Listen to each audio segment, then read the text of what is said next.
मूकं करोति वाचालं पङ्गुं लङ्घयते गिरिं यत्कृपातमहं वन्दे परमानन्दमाधवम्।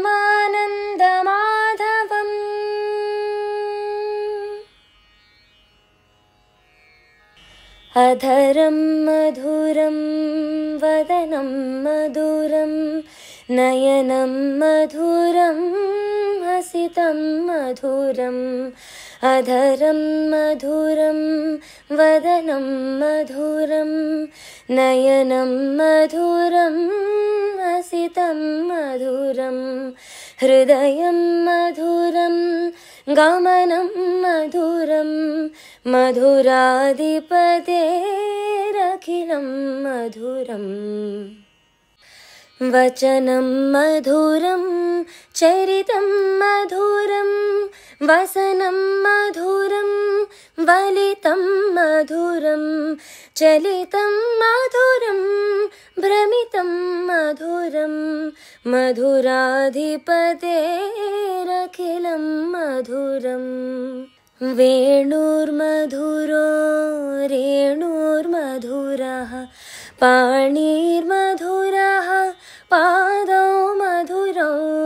वेणुर्मधुरो रेणुर्मधुरः पाणिर्मधुरः पादौ मधुरौ।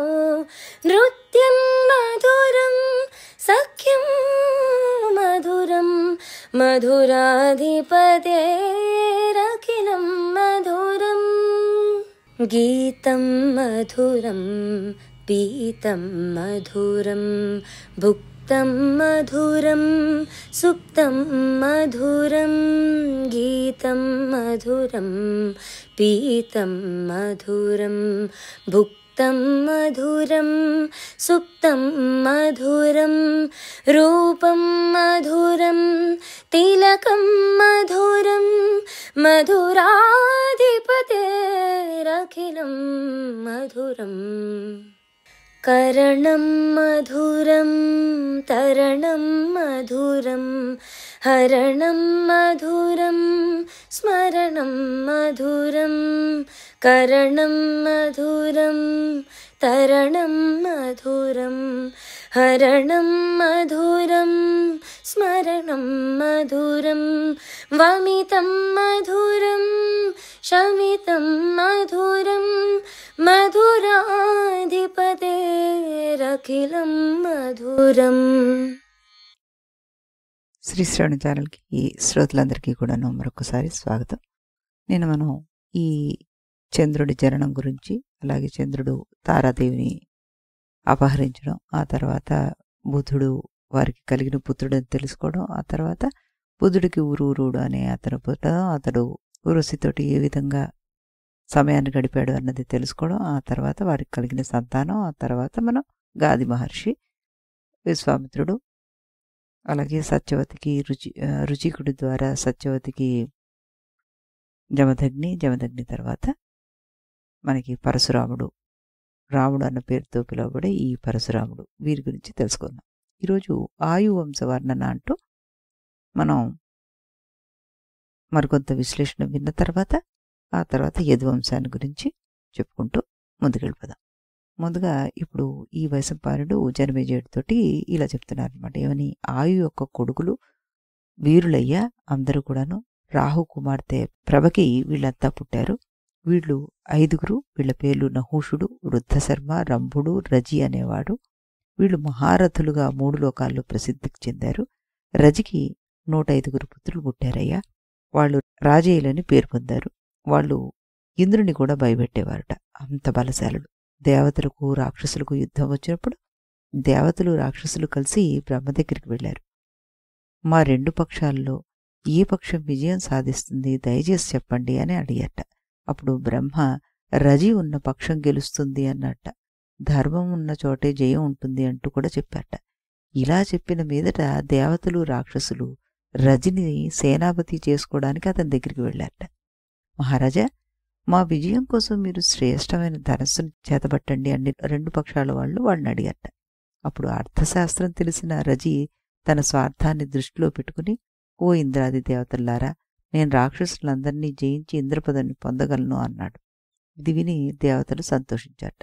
రాజా, నీ కోరిక పూర్తవుతుంది అంటూ వారు చెప్పారు. అప్పుడు రాక్షసులతో, చూడండి, దేవతలు నా మాట అంగీకరించినట్టుగానే మీరు కూడా సమ్మతిస్తే నేను యుద్ధానికి సిద్ధపడతానన్నట. అహంకారం గల రాక్షసులు అభిమానంతో, ప్రహ్లాదుడు మా ఇంద్రుడు అతన్ని వెంట పెట్టుకుని విజయాన్ని సాధిస్తాం అన్నట్ట. నీవు దేవతలు చెప్పిన నియమం పైన దృఢంగా నిలిచి ఇంద్రపదవిని పొందు అన్నట్ట. అప్పుడు రజి తథాస్తు అని పలికి నిశ్చింతగా ఉన్నట్ట. దేవతలు, నువ్వు రాక్షసుల్ని చంపి ఇంద్రపదవిని పొందు అన్నారు. వాళ్ళ మాట ప్రకారం రజి యుద్ధభూమిలో ఇంద్రునికి కూడాను జయింపశక్యం కాని రాక్షసుల్ని చంపి దేవతల చేతి నుండి జారిపోయిన రాజలక్ష్మిని పునరుద్ధరించారట. తరువాత దేవతలందరినీ వెంట పెట్టుకుని ఇంద్రుడు రజి దగ్గరికి వెళ్ళాడు. రాజా, ఇప్పుడు నీవు దేవతలకు రాజైన ఇంద్రుడు అయ్యావు, ఇందులో సందేహమే లేదు. కానీ ఈనాటి నుండి నేను నీ పుత్రుడని చెప్పుకుంటాను. నా మంచి పనుల ప్రభావంతో ఇంద్రుడవై ప్రసిద్ధిని పొందుతాను అన్నాడు. రజి సంతోషంతో అతని మాటను అంగీకరించాడు. రజికి స్వర్గరాజ్యం దొరకగానే అతడు అక్కడ రాజ్యం చేయడానికి తన 500 మంది కొడుకులు స్వర్గంలో ప్రవేశించి, ఇది మా తండ్రి రాజ్యం కాబట్టి మేమందరం ఈ రాజ్యాన్ని పంచుకుంటాం అని పలికి స్వర్గరాజ్యాన్ని పంచుకున్నట్ట.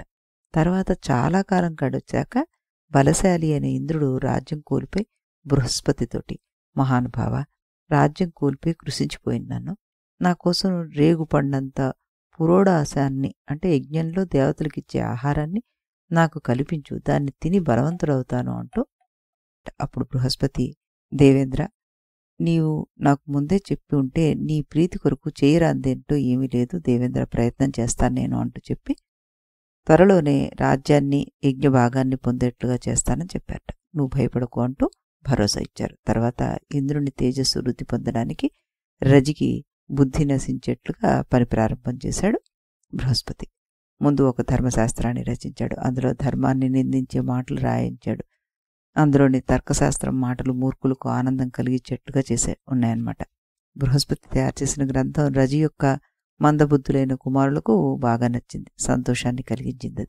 అది చదివి ధర్మవిరుద్ధమైన బుద్ధి కలవాళ్ళయ్యారు వాళ్ళు. ఆ పుస్తకంలోని చెడుని ఉపదేశాన్ని గొప్ప జ్ఞానంగా తలిచారు వాళ్ళు. వాళ్ళ మనస్సులో ఆ ధర్మం ఇల్లు కట్టుకుంది. ఆ ధర్మం చేత రజిపుత్రులు నష్టపోవడం మొదలైందనమాట. ఈ విధంగా బ్రహ్మద్వేషం కలవారయ్యారు వాళ్ళు. వాళ్ళ పరాక్రమం క్షీణించిపోయింది. అప్పుడు ఇంద్రుడు బృహస్పతి దయచేత కామక్రోధాలతో నిండిన రజిపుత్రులను చంపి మళ్లీ రాజ్యాన్ని పొంది సుఖంగా ఉన్నాడు. ఈ రాజ్యం కోల్పోవడంతో దేవేంద్రుని కీర్తి పొందాడనమాట. తర్వాత వైశంపాయనుడు ఇలా చెప్తున్నారు, రంభుడు సంతానం లేనివాడయ్యాడు కాబట్టి అనేనసుని వంశాన్ని గురించి చెప్తాను అన్నారు. అనేనసుని పుత్రుడు గొప్ప కీర్తి గల ప్రతిక్షత్రుడు. అతని పుత్రుడు నృజన్యుడు. అతని పుత్రుడు విజయుడు. అతని కొడుకు క్వతి. అతని కుమారుడు హర్యసుడు. ఇతనికి ప్రతాపవంతుడైన పుత్రుడు సహదేవుడు. అతని పుత్రుడు నదీనుడు. అతని కుమారుడు జయసేనుడు. అతనికి కలిగిన కుమారుడు సంకృతి. వీరికి యశస్వి పుత్రుడు క్షాత్రధర్ముడు. ఈ విధంగా వాళ్ళ పుత్రుల పేర్లన్నీ లెక్కపెట్టి చెప్పాను నేను. ఇక క్షత్రవృద్ధుని వంశవృత్తాన్ని విను అంటూ చెప్పి, ఈ క్షత్రవృద్ధుని కుమారుడు మనోహోత్రుడు. అతనికి కాసుడు, శలుడు, గృత్సమదుడు అని 3 కొడుకులున్నారు. కాసుడికి కాశ్యుడు, దీర్ఘతపుడు కుమారుడు. దీర్ఘతపుడి పుత్రుడు ధన్వుడు. ఇతడి కొరకు ధన్వంతరి అంటూ చెప్పగానే జనమేజయుడు, ధన్వంతరి దేవత కదా, భూలోకంలో ఎందుకు జన్మించాడు అంటూ ప్రశ్న వేశాడు. అప్పుడు వైశంపాయనుడు ఇలా చెప్పాడనమాట, నీకు ధన్వంతరి పుట్టుకు కూడా చెప్తాను నేను అంటూ. అతడు పూర్వం అమృతం కొరకు సముద్రాన్ని మదిస్తూ ఉండగా పుట్టినవాడు కదా. ఆ సమయంలో విష్ణువుని స్మరిస్తూ ఉండేవాడు. పుట్టిన తర్వాత ఎదురుగా విష్ణువు చూసి స్తంభించిపోయాడు ఆయన. విష్ణువు నిలబడి ఉన్న అతన్ని చూసి, నువ్వు అబ్జుడవు, నీటిలో పుట్టినవాడు అన్నాడు. అప్పుడు అబ్జుడు, ఓ ప్రభు, నేను నీ పుత్రుణ్ణి, మీరు నాకు యజ్ఞంలో భాగం నివాస స్థానం ఏర్పరచండి అంటూ అన్నట్టు. అప్పుడు విష్ణువు, ఓ అబ్జుడా, దేవతలు మొదటనే యజ్ఞ భాగాలను పంచుకున్నారు. మహర్షులు కూడా హవిస్సును దేవతలకు ఇచ్చారు. ఈ సమయంలో యజ్ఞ భాగాన్ని కల్పించలేను. నీవు క్రొత్త దేవతవు, 2వ జన్మలో గొప్ప కీర్తిని పొందుతావు. అప్పుడు గర్భంలో ఉండగానే నీకు అణిమాది సిద్ధులు ప్రాప్తిస్తాయని చెప్పారట. ఆ శరీరంతోటే నువ్వు దేవత అవుతావు. అప్పుడు బ్రాహ్మణులు నీ కొరకు చెరువుని మంత్ర జపాతుల ద్వారా యజ్ఞ విధానం కూడా ఏర్పాటు చేస్తారు. ఆ జన్మలో నువ్వు ఆయుర్వేదాన్ని 8 భాగాలుగా చేస్తావు. బ్రహ్మ దీన్ని పూర్వమే నిశ్చయించి పెట్టాడు. ద్వాపరయుగంలో నువ్వు రెండోసారి జన్మిస్తావు అని చెప్పారు. విష్ణు ఈ వరం ఇచ్చి అంతర్ధానం అయిపోయారు. ద్వాపరయుగంలో కాశీరాజైన సునహోత్రుని పుత్రుడు దీర్ఘతపుడు పుత్ర సంతానం కోసం కఠోరమైన తపస్సు ప్రారంభించాడు. అబ్జదేవుడు అతనికి పుత్రుని ప్రసాదించేవాడు. అతని తపస్సుకు ప్రసన్నుడై అబ్జదేవుడు నీవేదడిగితే అది ఇస్తానన్నాడు. దీర్ఘతపుడు మరి నాకు పుత్రుడుగా జన్మించాలి అని కోరట. అబ్జదేవుడు అలాగే అగ్గాక అంటూ అంతర్ధానం అయ్యాడు. కొంతకాలం తర్వాత కాశీరాజుగా ధన్వంతరి అవతరించాడు. మహర్షి భరద్వాజుడి వద్ద ఆయుర్వేదాన్ని నేర్చుకున్నాడు. ఆయుర్వేదంలోని 8 భాగాలను తన విద్యార్థులకు చెప్పారాయన. మహారాజా, ధన్వంతరి కొడుకు కేతుమంతుడు, ఇతని పుత్రుడు భీమరథుడు, ఇతని కొడుకు దివోదాసుడు. దివోదాసుడు కాశీనగరానికి రాజయ్యాడు. క్షేమకుడనే రాక్షసుడు కాశీపట్నంలో మనుషులు లేకుండా చేశాడు. బుద్ధిమంతుడైన మహాత్ముడు నికుంభుడు 1000 సంవత్సరాల వరకు కాశీలో జనం లేనిది అవుతుందని శాపం ఇచ్చాట. నికుంభుడు ఈ విధంగా శాపం ఇచ్చిన తర్వాత దివోదాసుడు గోమతీ నది ఒడ్డున తన రాజధానిని ఏర్పాటు చేసుకున్నాడు. పూర్వం కాశీనగరం మీద భద్రశ్రేణుని అధికారం ఉండేది. దివోదాసుడు భద్రశ్రేణుని 100 మంది పుత్రులను చంపి కాశీకి అధికారి అయ్యాడు. ఇంతవరకు విన్న జనమేజయుడు, నికుంభుడు కాశీకి ఎందుకు శాపం పెట్టాడు, అసలు అతని సామాన్యుడై ఉండడు మరి అన్నట్ట. ఆ నికుంభుడు ఎవరో నేను తెలుసుకోవాలనుకుంటున్నాను అని అడిగారు. అప్పుడు వైశంపాయనుడు ఇలా చెప్తున్నాను. మహారాజా, రాజర్షి దివోదాసుడు కాశీపట్టణంలో నివసిస్తూ ఉండగా శంకరుడు వివాహం చేసుకుని పార్వతీదేవిని సంతోషపెట్టడం కోసం అత్తవారింట్లో ఉంటున్నాడు. అతని ఆజ్ఞ చేత యోగ్యులైన శివగణంలో వాడు శివుని ఉపదేశాలతోటి పార్వతిని సంతోషపెడుతున్నారు. పార్వతి సంతోషిస్తోంది, కానీ ఆవిడ తల్లి మేనక సంతోషించలేదు. ఆవిడ మాటిమాటికి శంకరుని పార్వతిని నిందిస్తోందిట. ఓ బిడ్డ, నీ భర్త ఆయన పక్కనున్నవారు అందరూ ఆచారభ్రష్టులు. వాళ్ళు ఎప్పుడూ దరిద్రులుగా ఉంటారు. మంచి స్వభావం వాళ్ళకు లేనేలేదు. తల్లి ఇలా మాట్లాడుతుంటే పార్వతీదేవి కోపించిందిట. కొంచెం నవ్వి తన భర్త వద్దకు వెళ్ళిపోయింది. అక్కడ ఏడుపు మొహంతో, దేవా, ఇప్పుడు నేను ఇక్కడ ఉన్నాను, మీ ఇంటికి నన్ను తీసుకెళ్ళండి అందుట. పార్వతి మాటలు విన్న శంకరుడు 3 లోకాలను పరిశీలించి భూలోకంలో వారణాసీపురంలో ఉండడానికి నిశ్చయించుకున్నాడు. కానీ అతనిపై దివోదాసుని అధికారం ఉంటుంది. ఇందువల్ల తన వద్ద కూర్చున్న నికుంభుడిని పిలిచి, గణనాయక, నువ్వు వెళ్ళి మృదువైన ఉపాయంతో కాశీలో ఎవరూ లేకుండా చేయవయ్యా. ఇది కూడా గుర్తుంచుకో. దివోదాసుడు గొప్ప పరాక్రమవంతుడు అని చెప్పాట. అప్పుడు శివుని ఆజ్ఞ చేత నికుంభుడు కాశీకి వెళ్ళి అక్కడ కండుకుడు అనే మంగలికి దర్శనమిచ్చాట. నా స్వరూపాన్ని తయారు చేసి నగరంలో ఏ భాగం అందైనా స్థాపించు, ఇలా చేస్తే నీకు శుభం కలుగుతుంది అంటూ చెప్పాట. మంగలి నికుంభుని ఆజ్ఞను పాలించి పని అంతా పూర్తి చేశాడు. పట్టణ ముఖద్వారం ముందు పెద్ద ఆర్భాటంగా నికుంభునికి పూజ మొదలుపెట్టాడు. రాజైన దివోదాసుకు కూడాను మంగళ సూచించాడు. ప్రతిదినం గంధధూప నైవేద్యాలతో పూజలు చేస్తున్నాడు. కాశీలో జనానికి ఇది పెద్ద ఆశ్చర్యంగా తయారైంది. నికుంభుడి ఈ విధంగా పూజ చేయడంతో పూర్వవాసులకు వేలాది వరాలు ఇస్తున్నాడు.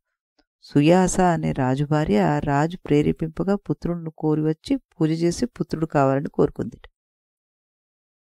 చాలా మార్లు సంతానాపేక్షతో అక్కడికి వచ్చింది. నికుంభుడు పుత్రుని అనుగ్రహించలేదు. రాజు కోపిస్తే మనకు పని జరుగుతుంది అని ఉంది కదా. చాలా కాలానికి రాజుకు కోపం వచ్చింది. పట్టణ ద్వారంలో ఉన్న ఈ భూతం పౌరులందరికీ సంతోషంతో వందలాది వరాదులు ఇస్తోంది. ఎల్లప్పుడూ మా వాళ్ళు పూజిస్తూనే ఉన్నారు. పుత్ర సంతానాన్ని కోరి విన్నవించాను.